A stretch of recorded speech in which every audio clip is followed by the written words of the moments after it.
So welcome everyone to our Tuesday night program. This is the Rotary E-Club of District 7710, and I'll pass it over to our program chair, Kathy, for the introduction of our guest speaker.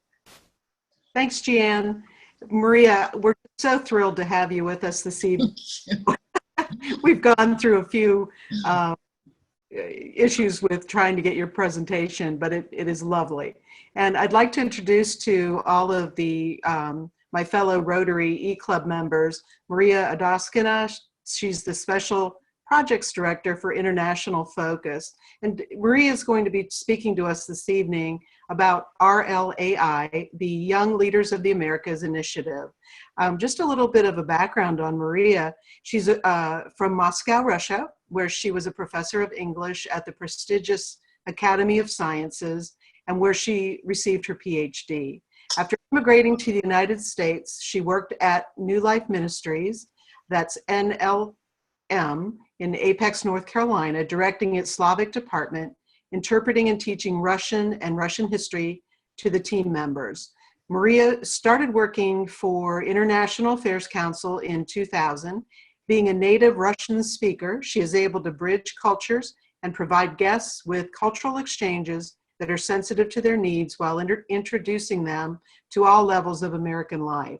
She has directed numerous successful programs via community connections, open world, youth leadership programs, and of course, RLAI, the Young Leaders of the Americas Initiative. So please join me in welcoming Maria to our program this evening. Maria? Yes, thank you. Can you hear me? Yes, we can. Oh, I don't believe it because we couldn't hear each other for such a long time. Well, thank you, everybody. Thank you for having me here tonight. And as Kathy said, I'm from Russia, so that explains my accent, which unfortunately I can never get rid of. So if you don't understand something, please stop me and I'll try to repeat it. So today, I would like to present to you the opportunity to bring a more international perspective to your business via Young Leaders of the Americas Initiative Professional Fellows Program.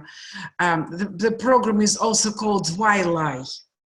In the spring of 2016, U.S. Department of State and Meridian International Center, which is a nonprofit located in Washington, D.C., decided to start a pilot project that brought 24 young Latin American and Caribbean entrepreneurs to the United States to learn from successful American business owners, to learn how to start, run, and maintain a flourishing company. This pilot program was so successful that the State Department and Meridian decided to continue the project, but on a much larger scale, and they continued it in the fall of 2016. This time they brought 2,050 fellows from Latin America and Caribbean, and they divided them between 21 city hubs. And Raleigh was lucky enough to be among one of the cities that were hosting the fellows. The fellows were very, very carefully selected. There were thousands of applications, and they were selected through writing essays, through interviews. And so I can say that best of the best came to the States. But before I go into the specifics of YLI program, I would like to explain what my organization, International Focus, is. You might know International Festival that happens every year downtown Raleigh at Convention Center. That is one part of what our organization does. We unite all international communities in North Carolina. The other part of our office, the so-called international programs part, brings leaders from all over the world to North Carolina, to Raleigh.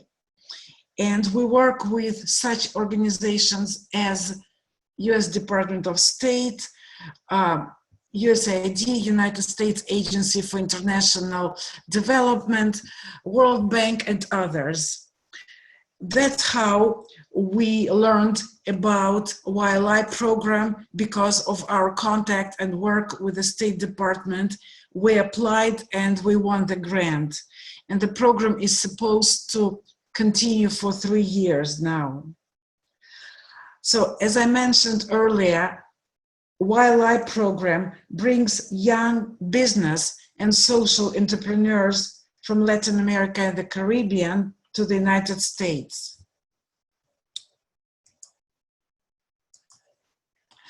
And the goal is to strengthen entrepreneurial and leadership skills, promote partnerships with American counterparts, and to attract support, investment, and resources. The program in Raleigh lasts for 4 weeks, but overall the program is about 6 weeks. At first, all young people get together for opening sessions in a big city. Last year it was Dallas. This year, most likely it will be Atlanta. After several days of training there, they fly to different city hubs. And then in the end of the program, after they spend 4 weeks with us, everybody goes to DC for closing of their program.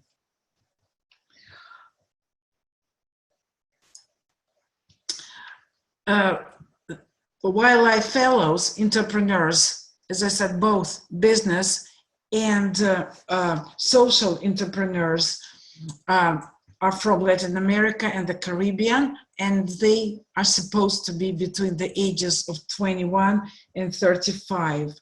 They must have at least 2 years of professional experience or entrepreneurial experience.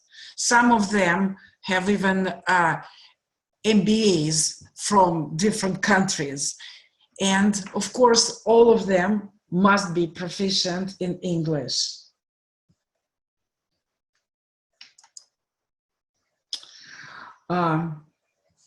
When these fellows are selected, International Focus places them with hosts that specialize in the fellows' areas of interest. The hosts are typically small businesses and small businesses, startups, or NGOs. During the time that the fellows spend with their hosts, they job shadow, attend, of course, when possible, regular staff meetings, discussions on fundraising, development proposals, public events, networking opportunities, client meetings, if possible. Hosts, fellowship hosts will offer context, support, cultural insights, goal-setting advice. And of course, hosts will receive resources and support from us, from International Focus.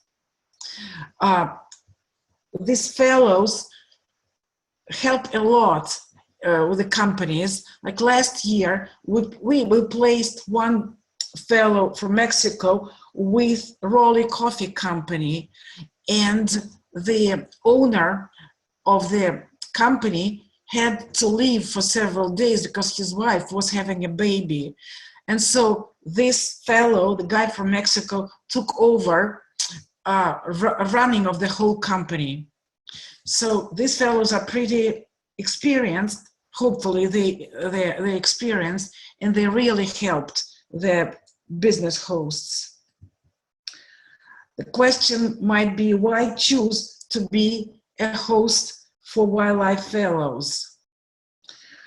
Because YLI is a great opportunity to bring new and diverse perspectives to businesses, contribute to supporting young entrepreneurs, and build cross-cultural relationship. Additionally, outstanding hosts will have a chance to participate in reverse exchange programs. This year, we selected up to 45 hosts who will travel to different countries of Latin America and the Caribbean, wherever their fellows were from. And they will go there in spring of 2017. Same trip is planned for the spring of 2018. During their host time in Latin America and the Caribbean, they will work with their fellow to implement a project or activity that will have an impact on the greater community, learn about the fellows' business, share best practices, and support the progress of the fellows' action plans. Hosts will also have the chance to participate in speaking events or small-scale training during the exchange. Of course, not every host was selected to go on a reciprocal trip on reverse exchange, but so many contacts were made that many hosts from Raleigh, because almost all fellowships took place in Raleigh, so a lot of hosts are going there on their own to continue working on joint projects with their fellows. Well, I guess that's in general everything that I had to say about YLI program. I would be happy to answer any questions, and it would be great if somebody would be interested in hosting, in being a fellowship host for fellows that are coming next year. Thank you. Well, thank you very much, Maria, for this presentation and for sharing these details with us. We'll open it up for questions to our members and give everyone a chance to unmute if you'd like. You can also type your question in the chat room and we can read it aloud for you.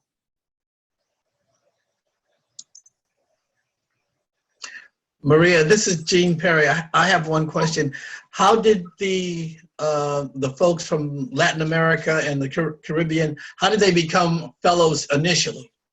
Okay, they are they are business or social entrepreneurs, all of them. And the requirement is for them to have 2 years, minimum 2 years of work of being in small business, have some experience in business and entrepreneurship. They will be selected, as I said, through a very rigorous process of selection. They will apply, they will write essays, they will go through several rounds of interviews, and finally they will be selected. Or they will not be selected. Yeah, and they're very good. Their English is very good also. Okay, thank you. Thank you. You're welcome. Maria, this is Rich.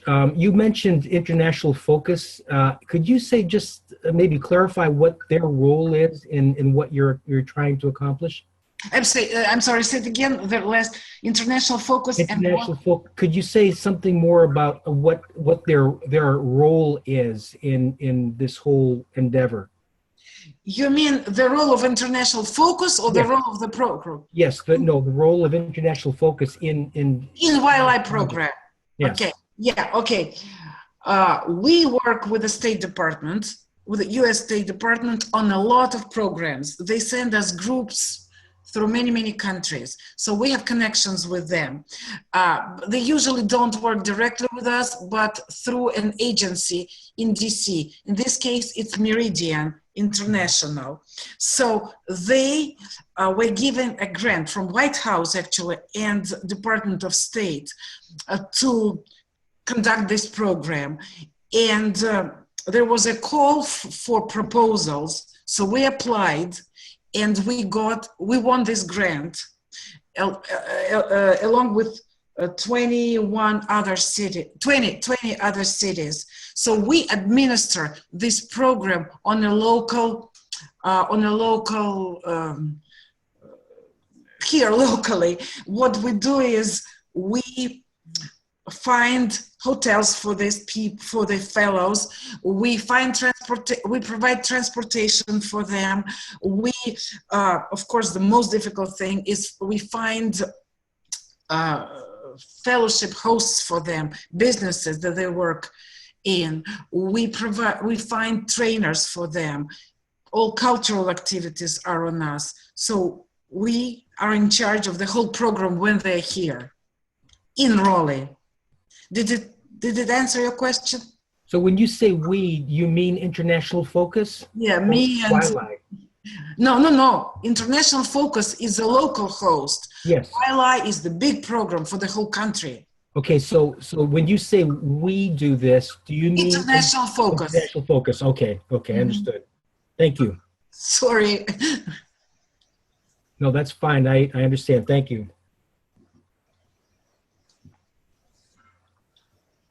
Well, one other question, if I may, Maria, and that when you're talking about the fellows' businesses, is there some way that you can put your finger on what types of businesses typically? Okay, I can tell you. I just give you several examples of businesses that they worked in last year, because that's the guys we got. But you never know, because you really, it could be anything. And what usually happens is that if there is an interest in a certain business, we can ask Washington to try to find a person for us, a fellow for us, that will be a good match. If it is a qualified fellow, then most likely they will send it to us, and this person will have fellowship in this particular business. So last year, they had fellowships at Maple Farm, speaking of ice cream, by the way. Yeah. Then this guy from Mexico, fellowship was Raleigh Coffee. Then one lady from Jamaica, she had fellowship at little chocolate shop in Raleigh. Guy from Cuba, worked for Warp Computers. Then one girl was interested in jewelry, making jewelry. So she had fellowship with Zest Design. Somebody worked at Triangle Family Services, and so on and so forth. So it could be anything. Okay. Okay, thank you. And is it, obviously this is not an internship, but no, it's similar to internship, but we are not allowed to call it internship because it's more fellowship. I should have said it's of course unpaid, but it is fellowship. It's, they are not supposed to file something. They are supposed to be given a project, a meaningful project. But, if they work in a small company like this lady from Jamaica, she worked for a very small shop and she was doing everything there, including sweeping floors. It was a family business, chocolate business. So she did everything and she was so happy about it. Okay, thank you. Mm-hmm.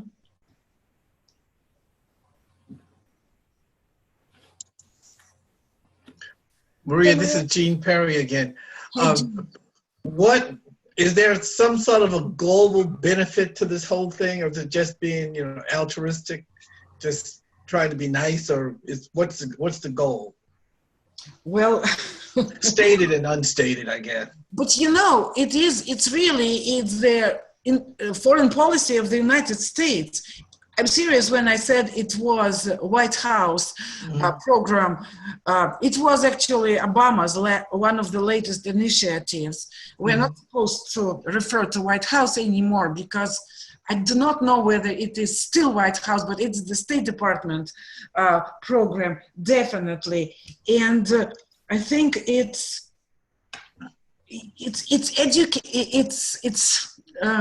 helping countries, nearby countries.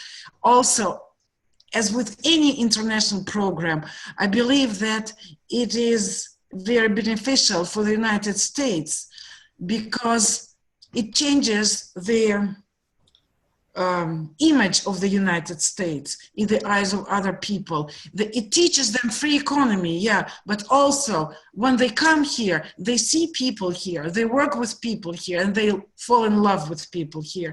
And I'm talking not only about wildlife program, I probably talking most of all about the former Soviet Union, Russia groups that I work a lot with. They come here with, you know, the opinion is already formed. They come here not to like anything here, but they leave having fallen in love with this country and the people of the country. So that's the goal. Yeah, I see. It's sort of a grassroots way of reaching hearts and minds of people. Yes, yes. And just think about it. Cuba, Yes. bring private enterprise, entrepreneurship to Cuba. It will help the whole world, definitely this part of the world, as well as other countries. I mean, in this area. Hi, Maria. This is Janet. To follow up with Jean's question, it'd be great to see what those fellows are bringing back to their home countries, and how that host visit to those regions in spring 2018, how those go about. First, 2017 will be, so our hosts are going very soon. In March, I think they're traveling. Okay. Yeah, but the results, well, we'll have to wait with the results. Sure. And so my question is, since this is a countrywide initiative, what other cities are there fellows located, and are they all hosted by different organizations, or is there an international focus located in those cities? No, they are hosted by organizations very similar to our organization. We are all united in one Global Ties. It's called Global Ties. It's an organization in DC. So almost all almost all city hubs are, let's call it international councils or whatever they are called. But there are 2 universities also participating in this program. So the cities that take part are, I probably will not be able to mention them all, but I know for sure Detroit, Chicago, Denver, now Boston is participating as well, then Charlotte, then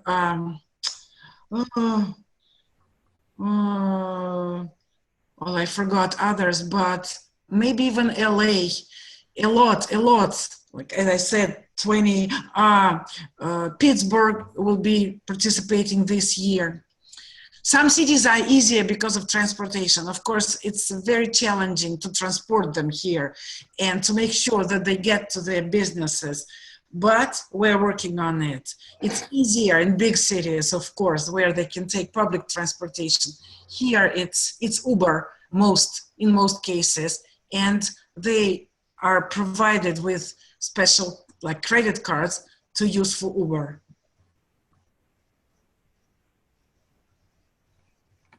Okay, great. Thank you. Maria, this is Rich again. Just one quick question. Would you happen to know which office, which bureau in the State Department sponsors this? Cultural affairs. Cultural affairs, okay. Sure, yes, it's cultural affairs. Yes. Okay, thank you. Mm-hmm. You can go actually online, and it's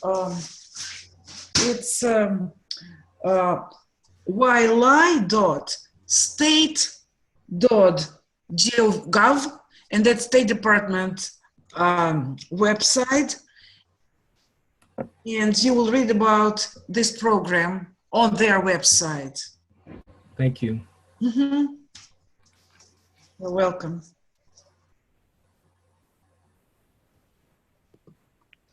Are there any other questions for Maria?